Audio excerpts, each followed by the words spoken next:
देखो भाई 10th class का जो है ना 6th चैप्टर हम पढ़ रहे हैं कोऑर्डिनेट ज्योमेट्री, वो भी आर.डी. शर्मा के मैथ में से। और ये चैप्टर आपका एनसीईआरटी की बुक में 7 था भाई।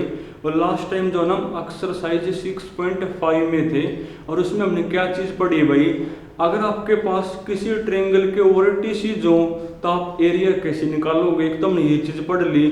और अगर 3 पॉइंट कोलिनियर हों, यानी एक ही लाइन को ऊपर लाई करते हों, तो उनमें क्या खासियत होगी, क्या खासियत होगी भाई, अगर आप उन 3 पॉइंटों को किसी ट्रायंगल के वर्टिसेस मानोगे तो उसका एरिया कौन होगा, मेरा 0 होगा भाई। अब इसको पर बेस क्वेश्चन देखो भाई, तो लास्ट में जो है ना मैंने आपको क्वेश्चन नंबर 25 करवा दिया। अब तुम पढ़ो 26, पढ़ना 26 भाई। देखो जो 26 है ना, थोड़ा सा इसकी स्टेटमेंट में चेंज है भाई, थोड़ा सा इनकम्प्लीट है ये। ऐसे लिखो, if a not equal to b not equal to c, बल्कि आप साथ में लिखे लो नॉट इक्वल टू 0। वैसे ये बात अपने आप पे है कि तीनों जो है ना, मतलब बड़ा क्या इसका मतलब, इसका ये है कि ए बी और सी इक्वल नहीं है, और ना वो 0 के इक्वल, ना तो वो 0 के इक्वल, और वो आपस में भी इक्वल नहीं है। और आपने प्रूव करना भाई, प्रूव डेट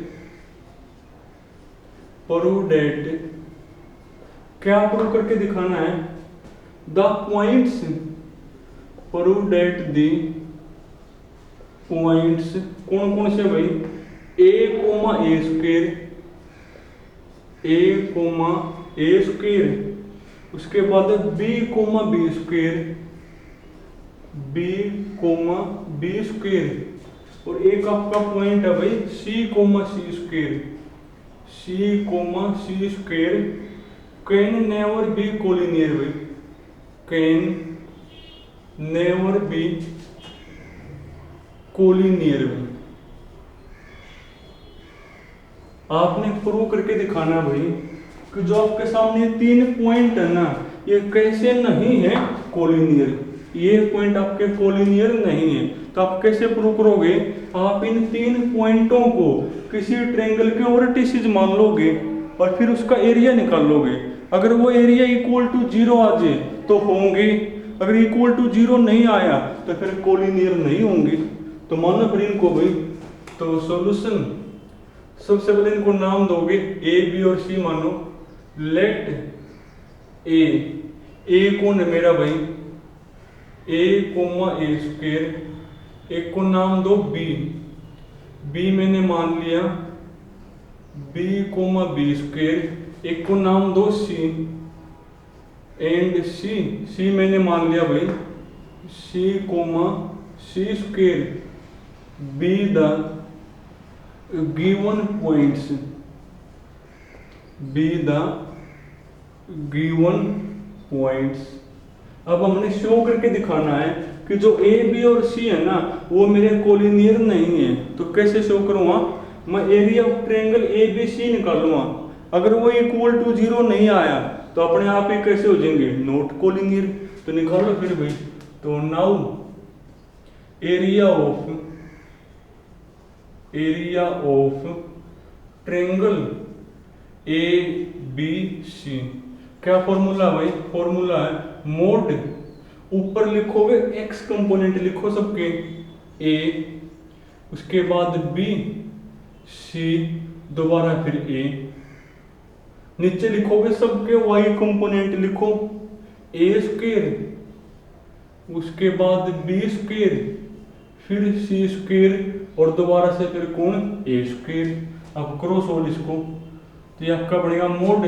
कैसे करोगे सोल्व, इनकी सीधे मल्टीप्लाई, यानी ए बी स्क्वायर माइनस में इनकी मल्टीप्लाई क्या होगी भाई, ए स्क्वायर बी, प्लस इनकी सीधे मल्टीप्लाई क्या होगी, बी सी स्क्वायर, माइनस में इनकी मल्टीप्लाई यानी बी स्क्वायर सी, फिर प्लस इनकी सीधी मल्टीप्लाई यानी सी ए स्क्वायर, माइनस में इनकी मल्टीप्लाई कौन होगी भाई, सी स्क्वायर ए, ये बनेगी। थोड़ा और सिंप्लीफाई कर लो, देखो थोड़ा और सिंप्लीफाई क्या हो जाएगा, यहाँ से ए बी कॉमन है, यहाँ से जो है ना ए बी कॉमन है, अंदर कौन बचेगा बी माइनस ए, अंदर कौन बचेगा भाई बी माइनस ए प्लस यहाँ से बी सी कॉमन है, यहाँ से कौन है भाई बी सी कॉमन है, अंदर बचेगा सी माइनस बी, अंदर बचेगा सी माइनस बी प्लस यहाँ से सी ए कॉमन है, यहाँ से जो है ना सी ए कॉमन है, अंदर बचेगा मेरा ए माइनस सी। अब देखो अगर ये चीज मेरी इक्वल टू 0 होगी तो फिर तो पॉइंट आपके कैसे होंगे कोलिनियर। अगर आपकी ये चीज इक्वल टू 0 नहीं हुई तो आपके जो पॉइंट है वो कैसे होंगे नेवर कोलिनियर। अब देखो ये जो चीज है ना वो कब कब 0 हो सकता है भाई, ये जो चीज है ना आपके दो केस में 0 हो सकता है। दो केस कौन कौन से, या तो ए बी और सी की वैल्यू ही 0, अगर ए बी और सी की वैल्यू 0 होगी तो 0 इंटू समथिंग 0 हो जाएगा, 0 इंटू समथिंग 0, 0 इंटू समथिंग 0, और वो खुद मना करें कि ए बी और सी की वैल्यू 0 नहीं है। और एक ये जो चीज है वो कब 0 हो सके जब ए बी और सी की वैल्यू इक्वल हो। क्यों, अगर ए बी और सी की वैल्यू इक्वल होगी तो कट जाएगा, माइनस है तो 0 कट जाएगा 0 और कट जाएगा 0। पर उसने भी मना करें कि ना तो ए बी और सी की वैल्यू 0 और ना उनकी वैल्यू इक्वल, तो ये जो आपकी चीज है ना वो इक्वल टू 0 हो ही नहीं सकती। क्यों, क्योंकि वो खुद मना करे भाई कि a not equal to b not equal to c not equal to 0। तो इसका मतलब जो पॉइंट आपके कैसे होंगे नेवर कोलिनियर। तो लिख दोगे नीचे, तो therefore points A comma B and C are not collinear. तो जो आपके पॉइंट है वो कैसे होंगे भाई कोलिनियर नहीं होंगे। फिर वो कर लोगे इसको। तो इसके बाद देखो भाई ये तो आपका क्वेश्चन नंबर 26 हो गया भाई। 27 पढ़ो।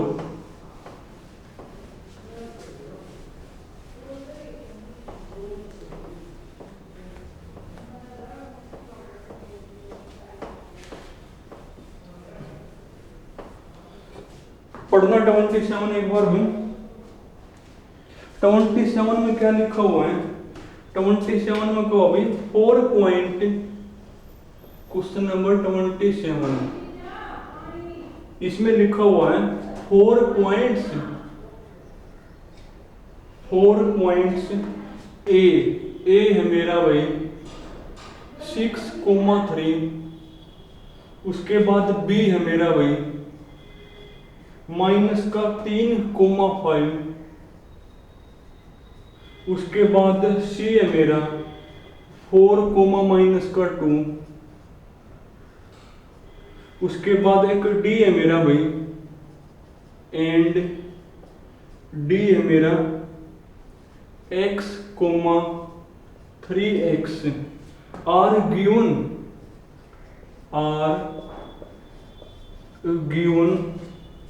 in such a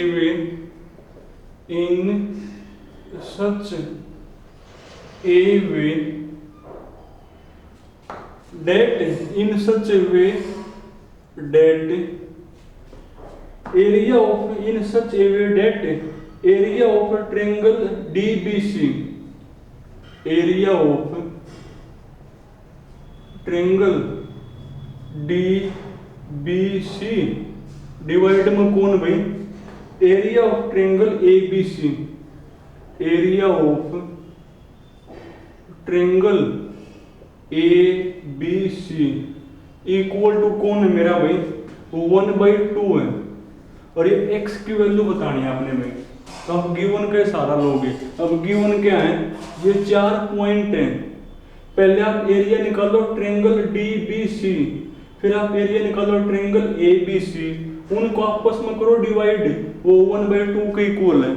तो वहां से x जो भी है वो बताना है। तो गिवन का ही लोगे सारा भाई। तो ये सब कुछ आपको गिवन है। तो नाउ तो पहले आप निकालोगे एरिया ऑफ ट्रायंगल DBC, तो सीधे निकाल दूंगे या फिर इसके अंदर ही निकाल दो सीधे यहाँ पर।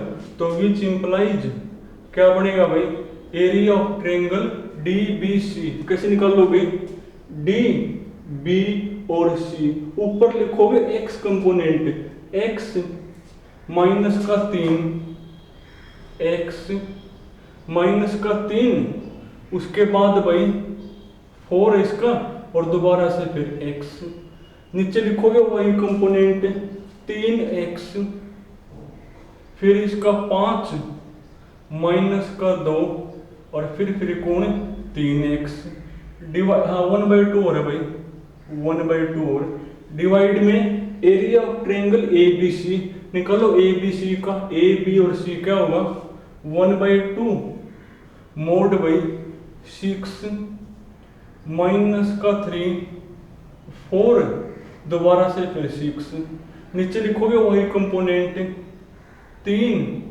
5 माइनस का 2 दोबारा से फिर 3 इक्वल टू कौन है ये 1/2।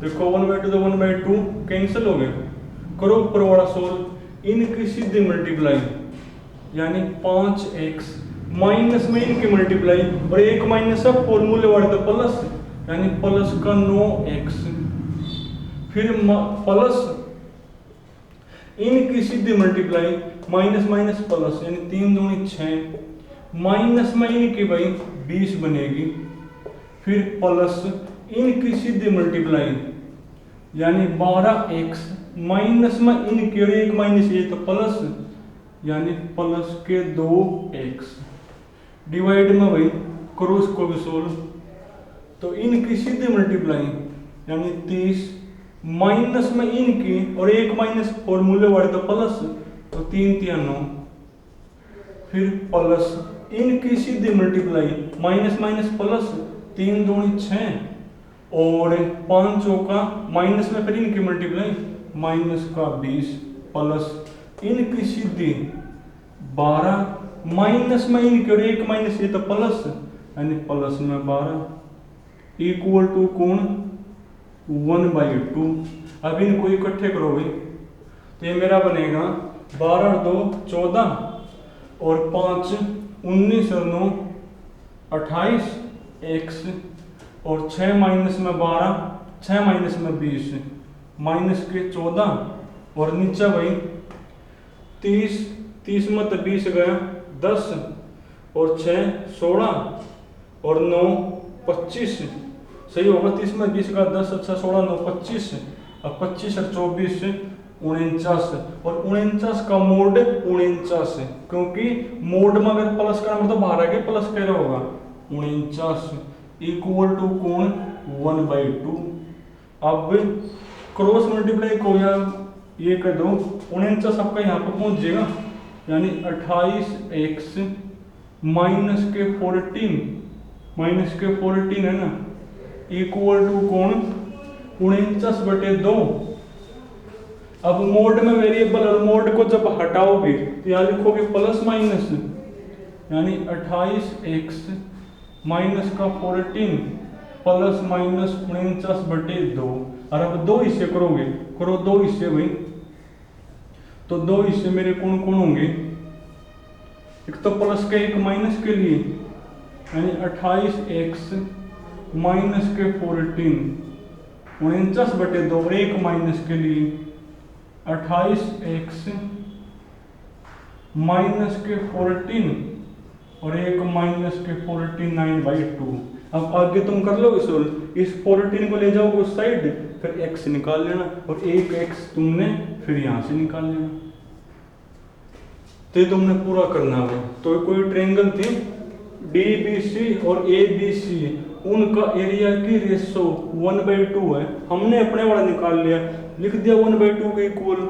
अब मोड में वेरिएबल है तो जब मोड को हटाओगे तो यहाँ लिखोगे प्लस माइनस, फिर 2 हिस्से करोगे, एक प्लस का और एक माइनस का, तो वहां से 2 वैल्यू आएंगे अपनी x की। तो चलो तुमने आज यहाँ तक करना भाई, बाकी फिर कल करेंगे।